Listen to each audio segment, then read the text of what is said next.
Hey guys, welcome to Krishna E-Learning Academy. So today this video is going to be very important for you because in this video we are going to discuss vocab portion, and I have here um, proverbs and word meanings. So without wasting any time, let's start. So your first portion is vocab, I mean proverbs. So wait please. Now your first proverb is speech is silver but silence is gold. पहले तो मुझे आप लोग ये बता दीजिए कि कौन सा वैल्यूएबल ज़्यादा है, सिल्वर ज़्यादा वैल्यूएबल या फिर गोल्ड। ऑब्वियस सी बात है, हमारा गोल्ड ज़्यादा वैल्यूएबल है एंड कॉस्टली है, मीन्स वैल्यूएबल है, पावरफुल है। तो अब एक और बात आप मुझे बता दीजिए आप कि speech, what is the meaning of speech silence. Speech is silence. Speech तो वैसे आप कह रहे होंगे जो हम स्पीच बोलते हैं, लेकिन इसका एक और मीनिंग होता है जो शब्द हमारे मुंह से निकलते हैं, यानी हम जो बोलते हैं, हम जो बात करते हैं, जो हम कहते हैं, वो होती है हमारी स्पीच। स्पीच जैसे मान लो आप टंग वर्ड्स कहते हैं ना, मतलब जो वर्ड्स मैंने दिए आपको, मतलब ऐसे कहते हैं ना कि अब तो I have kept my word, मैंने अपना वादा रख दिया एंड मैं अपने वादे की बहुत पक्की हूँ। आई एम वेरी ऐसी डिटर्मिनेशन टू माई वर्ड्स, इस तरीके से कहते हैं। तो ये कहना क्या चाह रहा है, speech is silver but silence is gold, यानी जो हमारी स्पीच है, जो हमारे हम कहते हैं, वो सिल्वर है, लेकिन जो शांति है, साइलेंस मीन्स होता है शांति, वो क्या है, गोल्ड। अब देखिए इसका मीन क्या होता है, remaining silent is better than chattering, यानी शांत रहना जो होता है वो बेटर होता है चैटरिंग। यहाँ पर डिग्री लगाई गई है comparative degree, and comparative degree की खासियत होती है कि उसके बाद हमेशा आपको ये देन जरूर मिलेगा, एंड जो हमारी सुपरलेटिव डिग्री होती है उसके पहले आपको द जरूर मिलेगा। Is the most, is the most beautiful, is the most powerful, the oldest house. And इसमें जो हमारी कंपैरेटिव डिग्री होती है, उसमें हमारी टू थिंग्स के बीच में क्या होता है, कंपैरिजन होता है, एंड सुपरलेटिव में ऑल के साथ। तो ये कहना क्या चाह रहे हैं, जो हमारी स्पीच है यानी सिल्वर है, स्पीच हमारी सिल्वर है, लेकिन साइलेंस हमारी गोल्ड है। अब गोल्ड हमारा ज़्यादा पावरफुल नहीं है, सिल्वर ज़्यादा पावरफुल, मतलब गोल्ड हमारा ज़्यादा पावरफुल है, सिल्वर नहीं है। तो मतलब स्पीच जो है वो हमारी ज़्यादा पावरफुल नहीं है, साइलेंस जो है वो ज़्यादा पावरफुल है, and remaining silent is better than chattering. अच्छा बताइए मुझे कि व्हाट इज चैटरिंग। चैटरिंग मतलब होता है बोलना, जो हर समय बोलते ही रहना, उसको कहते हैं चैटरिंग। एंड जो मतलब बोलते ही रहता है हर समय बिना फालतू से, खुद ही नहीं पता होता कि मैं बोल क्या रहा हूँ, उसे कहते हैं chatter box. ChatterBox, chatter box. तो आपको ये प्रोवर्ब लर्न होगी, one proverb learn. Now the next है हमारी shallow knowledge. Shallow knowledge means होती है not much knowledge. Shallow means क्या होता है, शैलो मीन्स होता है नॉट मच डीप, उथला जिसे कहते हैं, मतलब जो ज़्यादा गहरा ना हो उसे कहते हैं शैलो, उथला। शैलो नॉलेज, नॉलेज तो आप जानते हैं ज्ञान, यानी कम ज्ञान, not much knowledge. Deep knowledge, अभी ये क्या है, शैलो का हमारा ऑपोजिट है, शैलो का हमारा ऑपोजिट है डीप नॉलेज, यानी गहरा ज्ञान, यानी वेरी मच नॉलेज। नेक्स्ट है empty vessel makes much noise, यानी जो खाली बर्तन होता है वो ज़्यादा आवाज़ करता है।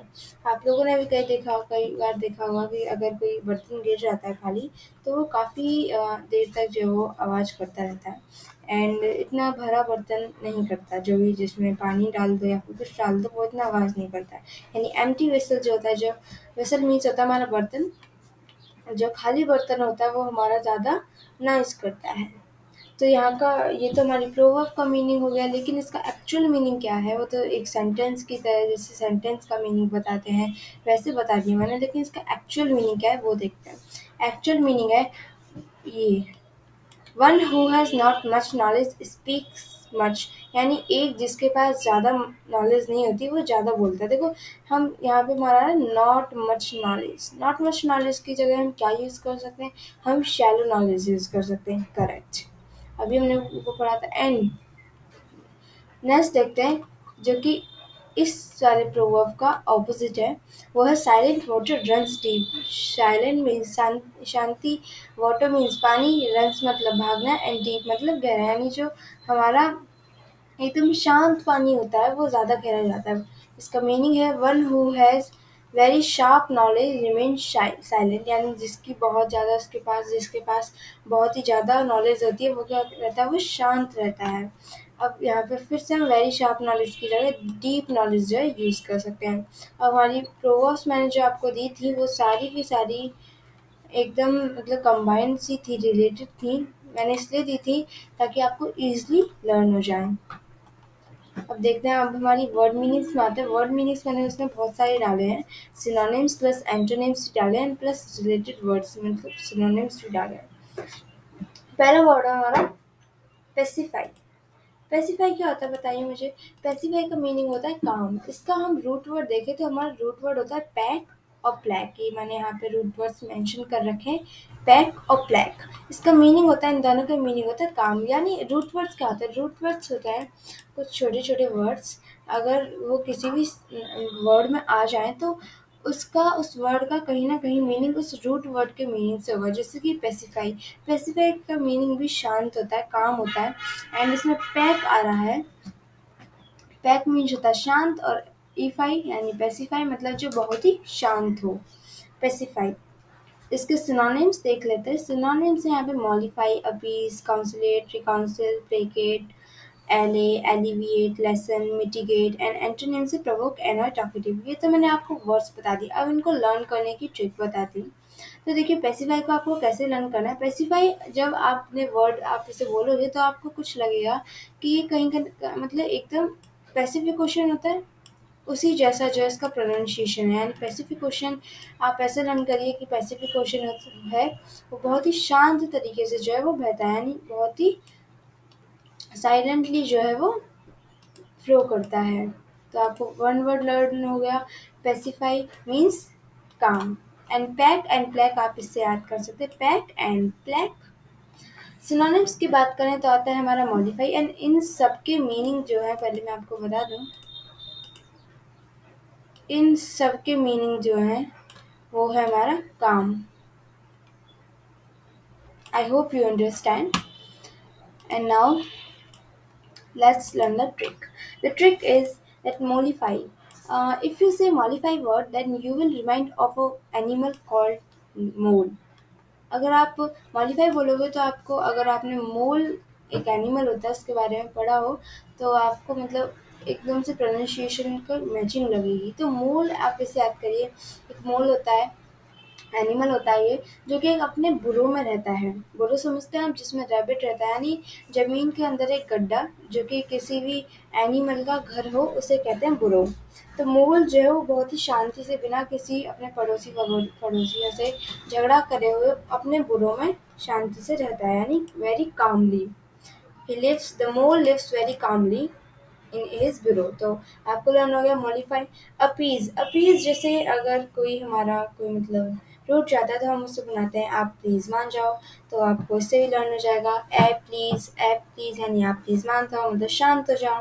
काउंसिलेट, काउंसिलेट और रिकाउंसिल की एक ही ट्रिक है। देखो इसमें काउंसिल आ रहा है,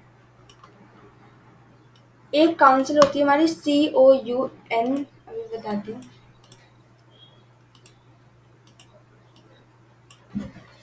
एक ही वाली होती है COUNCIL।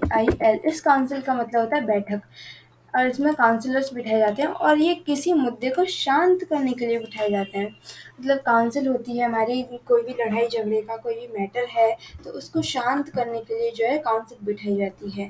तो आपको ये दोनों वर्ड हो गए। रिकाउंसिल, रिकाउंसिल मतलब बार बार हो रही है वो शांत करने के लिए, उसे बार बार शांत करना, रिकाउंसिल। चलिए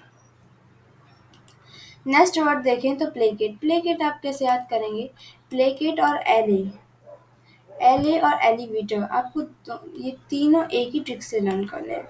मैं आपको बता दूं प्लेकेट कैसे लर्न करना है। कोई भी आप मतलब कोई भी ऐसे बच्चा है वो अपनी मम्मा के साथ जा रहा है, उसने एक दुकान देखी, स्टेशनरी शॉप देखी, तो उसने वहाँ पे प्लेकेट करने की जिद ली, तो वो मतलब रोने लगा। अब मम्मा को तो शांति चाहिए थी तो उसने कहा ले बेटा तू ले, लेकिन तू शांत हो जा, तू प्लेकेट ले ले पर तू शांत हो जा।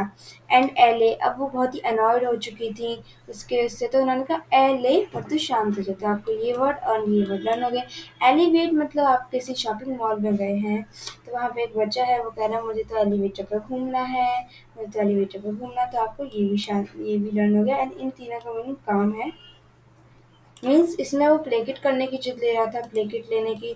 तो फिर उसकी मम्मा ने कहा तू शांत हो जा, तू ले ले प्लेकेट, लेकिन तू शांत हो जा। एंड एले मतलब ले ले पर तू शांत हो जा। एलिवेटर मतलब आप एलिवेटर पर घुमाओ लेकिन तुम शांत हो जाओ। नेक्स्ट वर्ड है हमारा लेसन। लेसन जैसे आपने किसी बच्चे को ग्रीन लीफी वेजिटेबल्स दे दी जो कि नहीं पसंद होती हैं, जैसे पालक, स्पिनच एंड ब्रोकली हो गया, तो वो कहते हैं कम कर दो। लेस आ रहा है यहाँ पे। लेसन एक एज अ वर्ब हमारा कम करने के लिए भी यूज होता है, यानी बहुत ही कम, लेसन। तो आप इससे लर्न कर सकते हैं। या फिर एक वर्ड है, अगर हम लहसुन को लहसुन बना दें तो बच्चे लहसुन नहीं खाते हैं। लहसुन ना खाने की वजह से वो चिल्लाने लगता है मुझे नहीं खाना। फिर उनकी मम्मा अनर्ड हो जाती हैं, फिर वो कहती हैं ले मैंने हटा दिया लहसुन, लेकिन तुम जो है शांत हो जाओ। मिटिगेट हम लर्न करेंगे पंजाबी वर्ड मिटीपा से। एक मिटीपा वर्ड होता है, पंजाबी में कहते हैं मिट्टीपा, मतलब शांत हो जाओ, मतलब चिल करो, कोई भी टेंशन ना लो, तो उससे कहते हैं मिटीपा। तो आप इसे याद कर लो, मिटिगेट। इनके एंटोनिम देखें तो प्रवोक, एनॉय, टॉकेटिव, ये हो जाएंगे। प्रवोक का मतलब भी एनॉय होता है, टॉकेटिव मतलब ये सारे जो एक ही जैसे वर्ड है। एनॉय मतलब बहुत ही परेशान हो जाना, प्रवोक मतलब किसी के अगेंस्ट जाना, किसी की खुशी छीन लेना, अगेंस्ट जाना। एंड टॉकेटिव मतलब होता है बातूनी। नेक्स्ट देखें तो हमारा वर्ड है इंडिजीनियस। इंडिजीनियस का बच्चे अगर देखें तो वैसे कहेंगे अरे भाई इसमें तो जीनियस आ रहा है, इसका तो मीनिंग ये होगा कि वो बहुत ही जीनियस है, यानी ये जीनियस से रिलेटेड होगा। लेकिन बच्चे ये नहीं देखते कि हमारे जीनियस जो था उसमें ये नहीं आता, ओ वो आता है कहीं, नहीं आता ना, जीनियस में ओ नहीं आता। जीनियस की स्पेलिंग होती है GENIOUS। ये मैंने एंटोनिम में दे रखा है आपको, जीनियस। देखिए इंडिजीनियस का क्या मतलब होता है। अब देखिए आप ऐसे ही मान लीजिए ये जीनियस है, जीनियस में ओ आ गया, यानी डब्बा गुल, उसका उसमें वो थोड़ा सा भी जीनियस नहीं है। डब्बा गुल मतलब उसमें थोड़ा सा भी माइंड नहीं है, तो क्योंकि माइंड नहीं होगा उसमें, थोड़ी सी नॉलेज नहीं होगी, तो उसमें कोई ना कोई क्वालिटीज होती है। जो चालाक नहीं, जो मतलब जिसे ज्ञान नहीं होता, बहुत ज़्यादा नॉलेज नहीं होती, वो स्किलफुल होता है, क्लेवर होता है। एंड इसके सिनोनिम्स हो जाएंगे मल्टीटास्किंग। मल्टीटास्किंग मतलब एक समय पे बहुत सारे काम करना। इडियट, इडियट भी हो जाएगा ऐसा, क्योंकि जो क्लेवर, जो हमारा क्या कहते हैं जीनियस नहीं होगा वो इडियट ही होगा, मेंटल होगा, न्यूनसेंस होगा, सिंपल। एंटोनिम, एंटोनिम्स की बात करें तो आपको आप पता ही चल गया होगा, जो क्लेवर होता है, स्किलफुल होता है, उसका होता है जीनियस, इंटेलिजेंट। बच्चे क्या कर देते हैं, इससे मैच कर देते हैं, यानी इडियट है तो इसका एंटोनिम जीनियस है, पर ये रॉन्ग होता है। असल में हमें मैच करना चाहिए, बिल्कुल रॉन्ग मेथड है, इनको मैच करना चाहिए। Okay, I hope you understand. Next हमारा टेम्पोरल। टेम्पोरल मतलब होता है वर्ल्डली प्रोफिट। तो आप इसे कैसे लर्न करेंगे, इस वर्ड को लर्न करने के लिए आपको एक ट्रिक चाहिए होगी, जो कि टेम्पो। देखो टेम्पो आजकल मतलब हर पूरे वर्ल्ड में चलते हैं, तो इससे आपको लर्न होगा वर्ल्डली। एंड प्रोफेन मतलब भी वर्ल्डली होता है, तो टाइम रिलेटेड मतलब समय के साथ साथ, समय के साथ साथ वो पूरी दुनिया में फैल गए, इस तरीके से। एंड जो हमारा वर्ल्ड में होता है वो हमारा स्पिरिचुअल में होता है, कहीं स्पिरिचुअल मतलब होता है आत्मात्मिक, जो हमारा आत्माओं में होता हो, तो स्पिरिट मतलब होता है हमारी आत्मा, एंड स्पिरिचुअल आत्मात्मिक। तो जो हमारा स्पिरिचुअल होता है वो वर्ल्डली में नहीं होता, तो वर्ल्डली होता है, जो स्पिरिचुअल नहीं होता, तो ये दोनों क्या हो जाएंगे, हमारे क्रॉस हो जाएंगे, यानी हमारे एंटोनिम्स हो जाएंगे, अब ऑपोजिट वर्ड हो जाएंगे। नेक्स्ट देखते हैं फैटिक। फैटिक मतलब होता है जो बहुत ही मोटापा होता है, इसका मीनिंग। और फैटिक पीपल्स वो होते हैं जो बहुत ही मोटे होते हैं। तो अब देखिए फैट आ रहा है इसमें, यानी मोटे। आपको लर्न करने का तरीका बता रही हूँ। फैट आ रहा है इसमें, यानी वो बहुत ही मोटापा से जो है रिलेटेड है कहीं ना कहीं। तो देखिए जो मोटे लोग होते हैं जिनमें फैट होता है, वो थोड़ा सा भी अगर 1 या 2 प्लेटफॉर्म भी चलें तो उनको क्या होता है, उनको बहुत ही वियरीनेस हो जाती है, यानी बहुत ही थक जाते हैं, टायर्डनेस हो जाती है, बहुत ही थक जाते हैं। एंड इनकी सिनोनिम्स की बात करें तो ये एक्सहॉस्टेशन। एक्सहॉस्टेशन मतलब होता है किसी चीज़ से अफ्ताह जाना, यानी वो बहुत टाइम से आपको एनॉयड कर रहा है, एनॉयड कर रहा है, एंड आप एनॉयड उसके एनॉयशन से आप जो है एग्जॉस्ट हो गए, परेशान हो गए हैं। एंटोनिम हो जाएगा उसका विगर एनर्जेटिक। वाइगर मतलब होता है बहुत ही एक्टिव हो, एनर्जेटिक मतलब भी एक्टिव होता है, तो आपको ये वर्ड भी लर्न हो गया। नेक्स्ट देखिए नेबुलस। नेबुलस को अगर आप देखें तो इसमें आ रहा है नीबुलस, नींबू रस कर लीजिए आप इसे। अगर जैसे इसका मीनिंग होता है बहुत ही मतलब जो कि क्योर ना हो, मतलब जो भी अनक्लियर, मतलब आप कह सकते हैं अनक्लियर, जो भी बिल्कुल साफ साफ ना हो। तो नेबुलस, नेबुलस क्या होता है, नीबुलस मतलब अगर आपकी आंखों में नींबू चला जाता है तो आपको कुछ भी साफ नहीं दिखाई देता है, सब कुछ धुंधला धुंधला दिखाई देता है, यानी ऑब्सक्योर, आपको कुछ भी दिखाई नहीं देता, हेजी हो जाता है, क्लाउडी हो जाता है, मर्की हो जाता है, वैगी, ओवरकास्ट, ये सभी जो होते हैं वो हमारे नेबुलस के सिनोनिम्स होते हैं। अब देखिए जब ये हमारा क्लाउडी है, मर्की है, इन सब का क्या हो रहा है, इन सब का मीनिंग जो है हमारा वो किसकी तरफ डिनोट कर रहा है, वो कर रहा है हमारी अनक्लियर की तरफ इशारा कर रहा है।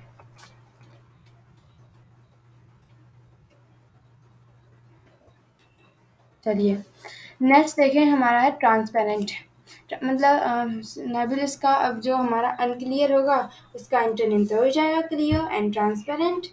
नेक्स्ट वर्ड देखें, स्विश। स्विश का मतलब होता है जो कि बहुत ही फैशनेबल हो, स्मार्ट हो, उसे कहते हैं स्विश। स्विश को आप कैसे लर्न करें, स्विट्जरलैंड से। स्विट्जरलैंड जो है बहुत ही फैशनेबल कंट्री है एंड उसे लैंड ऑफ केक्स भी कहा जाता है। बहुत ही fashionable, smart and decorated country है हमारा स्विट्जरलैंड। तो आपको लर्न हो गया Swiss mean fashionable, smart. Elegant, elegant मतलब एट्रैक्टिव, डिज़ायरेबल, जो कि बहुत ही एट्रैक्टिव हो, डिज़ायरेबल हो, एनविएबल हो, ऐसे। ट्रेंड सेटिंग मतलब होता है फैशनेबल। अब जो हमारा स्टाइलिश होगा इसका हम वर्ड लिख सकते हैं स्टाइलिश, लिख सकते हैं, नो प्रॉब्लम, स्टाइलिश लिख सकते हैं। उफ, स्टाइलिश, स्टाइलिश का क्या हो जाएगा, अनस्टाइलिश। नेक्स्ट वर्ड देखें, जेनेसिस। जेनेसिस मतलब होता है ओरिजिन, ओरिजिन मतलब होता है बिगनिंग, ठीक है।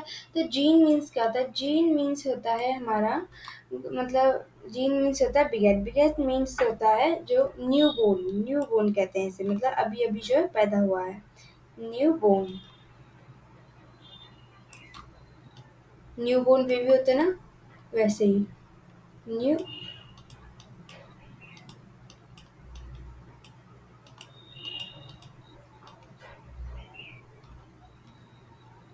New born. चलिए अब इसको कैसे याद करें। अब देखिए गणेश, हम अगर हम इस वर्ड को रिलेट करें गणेश जी से। अब जब कोई भी पूजा पूजा होती है तो सबसे पहले गणेश जी को पूजा जाता है, करेक्ट। होली हो या दिवाली सबसे पहले गणेश जी को पूजा जाता है, तो यानी उनसे ही शुरुआत होती है। ओरिजिन मतलब मैंने क्या बताया, शुरुआत, बिगनिंग, उनसे ही बिगनिंग होती है पूजा की, तो इसलिए जेनेसिस का आपको लर्न हो जाएगा ओरिजिन। इंसेप्शन, कमेंसमेंट का मतलब होता है हमारा ओरिजिन, यानी ये सब चीज़ें बिगनिंग होती हैं, जो चीज़ शुरुआत होती है उनको कहते हैं बिगनिंग। इन दोनों के मीनिंग होते हैं हमारे ओरिजिन यानी बिगनिंग।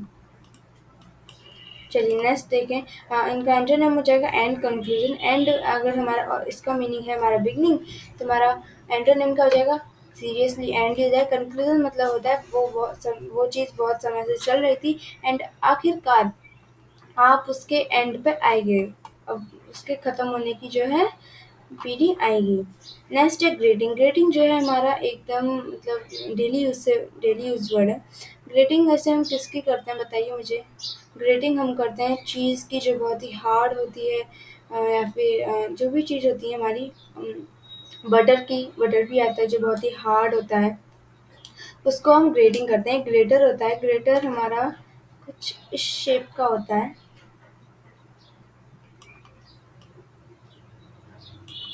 एंड इसमें होल्स होते हैं। होल्स क्यों होते हैं, ताकि जो भी चीज़ पे आप रब करोगे, जिस लाइक आप इस पे चीज़ रब कर रहे हो इस तरीके से, तो वो क्या होगी, नीचे से क्रम्स में जो है वो गिरेगी और आप उसे कलेक्ट कर लोगे। इस तरीके से इसमें होल्स बनाए जाते हैं एंड ये काफ़ी शार्प होल्स होते हैं। नीचे से जो होते हैं वो सॉफ्ट होते हैं, ऊपर से जो होते हैं वो थोड़े से रफ होते हैं। तो हम ग्रेट किस चीज़ को करते हैं, ग्रेट हम उन चीज़ों को करते हैं जो बहुत ही रफ होती हैं, बहुत ही स्टूडेंट होती हैं।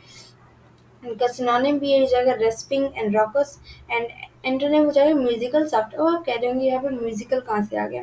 अब देखिए, अगर कोई भी जो भी पर्सन है, कोई भी पर्सन है, वो काफ़ी स्ट्रिक्टली जो है, काफ़ी स्ट्रिक्टली, काफ़ी मतलब बहुत ज़्यादा गुस्से में हो तो उसको हम म्यूज़िक सुनाते हैं। एक म्यूज़िकल थेरेपी भी होती है जिनसे लोगों को, जिनको ज़्यादा गुस्सा आता है या फिर अपने गुस्से पे काबू नहीं कर पाते हैं, उनको जो है म्यूज़िक थेरेपी कराई जाती है, उनको म्यूज़िक सुनाया जाता है, एक ट्यून प्ले करी जाती है। एंड ये वाला म्यूज़िक वो नहीं कि तुम हिप हॉप सुनने हो, आप कोई भी देसी गाना सुनने हो, कोई उस तरीके, मतलब उसमें ओनली ट्यून होती है, कोई भी वर्ड नहीं होते हैं, ट्यून ही ट्यून होती है उसमें। ठीक है, तो इसलिए यहाँ पे म्यूजिकल का मतलब सॉफ्ट हो जाता है, यानी उनको रफ से सॉफ्ट बनाने के लिए उस पर्सन को जो होता है उसको स्ट्रिक्ट से सॉफ्टनेस सिखाने के लिए जो म्यूजिक थेरेपी का यूज़ किया जाता है। तो आपको लर्न हो गया होगा, आई होप। ग्रेटिंग। नेक्स्ट है लुक्रेटिव। लुक्रेटिव मतलब होता है प्रॉफिटेबल, बूमिंग। बूमिंग मतलब बहुत ही फायदेमंद, प्रॉफिटेबल ही हो जाता है इसका ही मीनिंग। तो लुक्रेटिव, लुक्रेटिव को आप कैसे करेंगे, जो भी चीज़ क्रिएटिव, अगर आपको किसी की क्रिएटिव चीज़ मिल जाए, बहुत अच्छी क्रिएटिव चीज़ मिल जाए, अगर आप उसे अपने मार्केट प्लेस में जो है एक स्टॉल पर भी बेचेंगे या फिर ऑनलाइन जो सेल करेंगे तो आपको बहुत ही प्रॉफिट होगा, बहुत ही बड़ी मात्रा में प्रॉफिट होगा। इसी का मीनिंग होता है बूमिंग। बूमिंग मतलब बहुत ही ज़्यादा जो है वैल्यू में प्रॉफिट होना। तो लुक्रेटिव मतलब आप क्या कहोगे, जो क्रिएटिव डील थी वो क्या है, हमारी प्रॉफिटेबल थी एंड हमारी जो है बहुत ही बूमिंग थी। अब इसके सिनोनिम क्या हो जाएंगे, रिम्यूनरेटिव एंड थ्रिविंग। रिम्यूनरेटिव, थ्रिविंग का भी मतलब होता है प्रॉफिटेबल। अब प्रॉफिटेबल का हमारा ऑपोजिट का हो जाएगा अनप्रॉफिटेबल। तो आई होप आपको सारे वर्ड्स लर्न हो गए होंगे। अगर आपको सारे वर्ड्स लर्न हो गए हो तो then please subscribe my channel and like share and comment, ताकि जो दूसरे लोग हैं वो भी प्रॉफिट ले सकें, इसका लुक्रेटिव हो सकें। सो आज की वीडियो में बस इतना ही। Thank you.